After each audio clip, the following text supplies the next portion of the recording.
بسم اللہ الرحمن الرحیم۔ السلام علیکم ورحمۃ اللہ تعالی وبرکاتہ۔ پیارے معزز ناظرین کرام، میں ہوں فردوس رضا اور آپ دیکھ رہے ہیں ایم ایف تعلیمات۔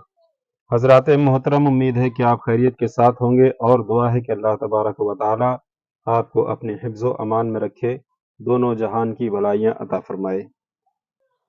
حضرات محترم، حضرت عمر فاروق اعظم رضی اللہ تعالی عنہ، ان کی شان بہت ہی بلند و بالا ہے، ان کی عظمت بہت ہی بلند ہے، ان کا رعب اور ان کا دبدبا بھی بہت ہی بلند تھا، یہاں تک کہ ان کے سائے سے شیطان بھی بھاگا کرتا تھا۔ حضرات محترم، آج میں حضرت عمر فاروق اعظم رضی اللہ تعالی عنہ کے ایمان لانے کا واقعہ آپ کے سامنے اس ویڈیو میں رکھوں گا کہ کس طرح انہوں نے اسلام کو قبول کیا، کس طرح ایمان لائے۔ بس اس ویڈیو میں آخر تک بنے رہیں اور ویڈیو کو لائک کر دیں، چینل پر اگر پہلی بار جڑے ہیں تو سبسکرائب کر دیں۔ محترم ناظرین کرام، حضرت عمر فاروق اعظم رضی اللہ تعالی عنہ کے ایمان لانے کا جو واقعہ ہے، یہ واقعہ بڑا ہی عجیب ہے۔ ہوا یوں کہ جب مسلمان حبشہ کی طرف ہجرت کر گئے، یعنی حبشہ کی طرف جب مسلمان ہجرت کر کے چلے گئے تو عمر فاروق اعظم نے سوچا، یعنی جب وہ ایمان نہیں لائے تھے، اس حالت میں تھے، تب انہوں نے سوچا کہ کیوں نہ محمد کا قتل کر ڈالوں، کیوں نہ محمد کا قتل کر ڈالوں، ہر روز کا شرابہ ہی ختم ہو جائے، نہ رہے گا بانس اور نہ بجے گی بانسری، نعوذ باللہ من ذالک۔ اس برے اور غلط ارادے کو لے کر کے تلوار کو زہر میں بجھائے جا رہا تھا کہ راستے میں نعیم بن عبداللہ ملے، تو انہوں نے پوچھا کہ اے عمر، کہاں جا رہے ہو؟ تمہاری آنکھوں میں یہ خون کیوں اتر آیا ہے؟ تو عمر نے کہا کہ محمد کا قصہ پاک کرنے جا رہا ہوں۔ اس کے بعد نعیم نے کہا کہ ارے پہلے اپنے گھر کی خبر تو لو، تمہاری بہن اور بہنوئی تو اس پر ایمان لے آ چکے ہیں۔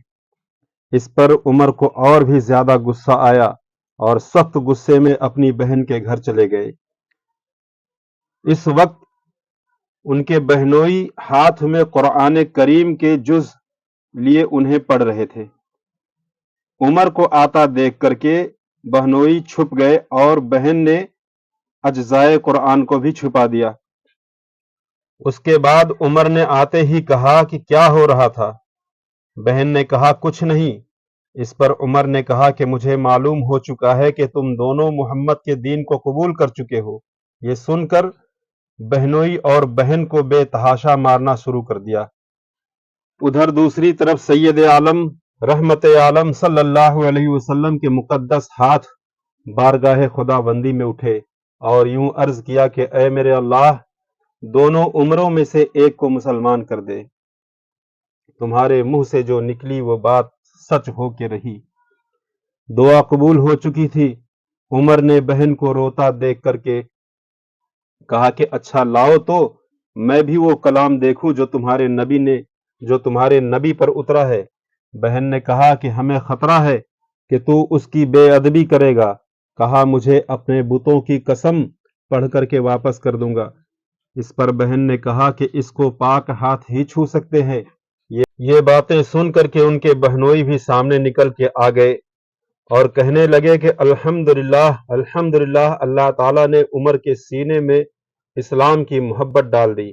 عمر نے غسل کیا، پھر اجزائے قرآن کریم پڑھے تو بے اختیار آنکھوں سے آنسو بہہ نکلے اور پکار اٹھے کہ بہن چل مجھے بارگاہ محمدی میں لے چل۔ پھر اس کے بعد وہ چلتے ہیں، حضور صلی اللہ علیہ وسلم کی بارگاہ میں حاضر ہوئے۔ ایک صحابی نے دور سے دیکھا کہ عمر آ رہے ہیں تو دوڑ کر کے حضور علیہ الصلوۃ والسلام کی بارگاہ میں عرض کیا کہ یا رسول اللہ صلی اللہ علیہ وسلم، عمر تلوار لے کر کے آ رہا ہے۔ اس پر حضرت حمزہ بن عبد المطلب نے کہا کہ آنے دو، اگر کرے ارادے سے وہ آ رہا ہے تو اس کی تلوار سے اس کی گردن اڑا دی جائے گی، یعنی کوئی غلط ارادہ لے کر کے اگر آ رہے ہیں تو ان کی تلوار سے ہی ان کی گردن اڑا دی جائے گی۔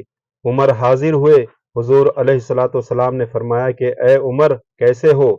عرض کیا کہ خدا اور اس کے سچے رسول پر ایمان لانے آیا ہوں۔ صحابہ نے نعرہ تکبیر بلند کیا اور عمر ایمان لے آئے۔ نگاہ نبی میں وہ تاثیر دیکھی، نگاہ نبی میں وہ تاثیر دیکھی، بدلتی ہزاروں کی تقدیر دیکھی۔ پھر عمر کو وہی توحیدی نشہ پلایا گیا جسے دنیا کی کوئی ترشی نہ اتار سکی۔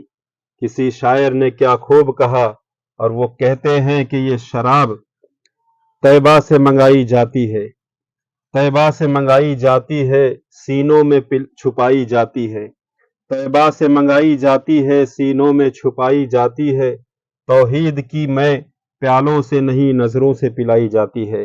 جس طرف چشم محمد کے اشارے ہو گئے، جس طرف چشم محمد کے اشارے ہو گئے، جتنے ذرے سامنے آئے سب ستارے ہو گئے۔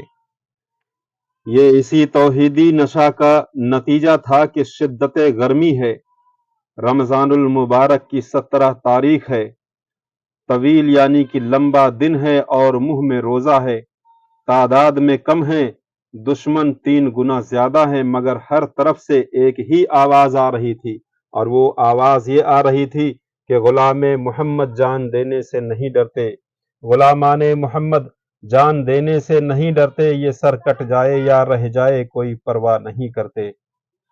اللہ تبارک و تعالیٰ کی بارگاہ میں دعا ہے کہ اللہ تعالیٰ ہمیں بھی اسی توحیدی نشہ کا کچھ قطرہ عطا فرما دے، اور ان صحابہ کرام کے توسل سے، ان کے وسیلہ سے ہماری بھی مغفرت فرما دے۔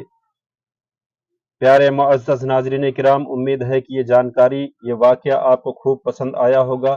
گزارش ہے کہ اس کو زیادہ سے زیادہ لوگوں میں شیئر کر دیں۔ السلام علیکم ورحمۃ اللہ وبرکاتہ۔